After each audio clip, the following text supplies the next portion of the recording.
This is part two of a video mini-series talking about what it was like for me and my team to transition from a fully waterfall team to a fully Scrum team, and some of the challenges we faced along the way. We were one of the first teams in my organizations to make that transition, and we had a Scrum coach in the very beginning who kind of kept us in line when we strayed too far from the course. So this is part two, dealing with the people. If the team is new to Agile, the first thing you need is a Scrum Master who's truly dedicated to helping the team stay on process and live the tenets of Agile. Why? Because people will want to fall back on bad practices that are comfortable for them. And this is why that phrase, "you can't leap a chasm one step at a time," exists. To go from waterfall to Agile, you just have to, at some point, make the jump. The first group of people that need to be put in line are usually the experienced team members who came from a waterfall background. The more experience they have, the more of a problem they could be for the team. Why? Because older and experienced team members will be able to make great justifications for doing unagile things, mostly because they've done these things in the past and maybe were even successful in the past. And someone has to be able to shut this down. For at least the first 5 to 6 sprints, the Scrum Master needs to be pretty strong in their stance until the team fully sees and feels what it's like to work in a smooth, flowing, agile fashion. This was the key to our success and the key to helping us continuously improve.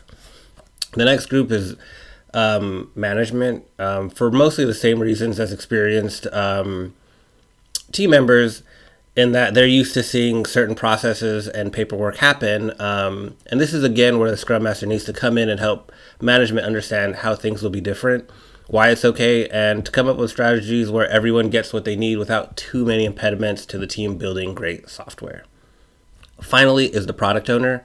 If you don't have a dedicated product owner who's read in on what it takes to be a truly effective product owner, or maybe just can't be a fully dedicated product owner because of the structure of the organization, it's often up to the business analyst to pick up the slack.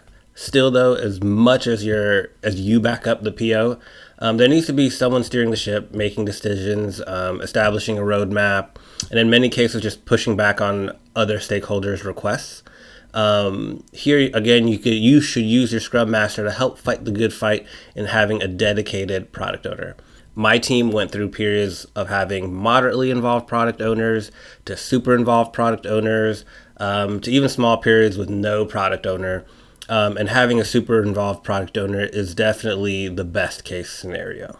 Just to add a little to the BA perspective, in large, complex organizations where a single application or suite of applications impacts many business processes, the product owner will need your help to keep track of all the impacts of the decisions and the changes. Much of what I did was documenting processes, representing the PO in meetings that they couldn't attend, and communicating on behalf of the different stakeholders and their processes. In other words, I was just a trusted partner to the product owner. And we were even considered proxy product owners because we did a lot of the user story writing.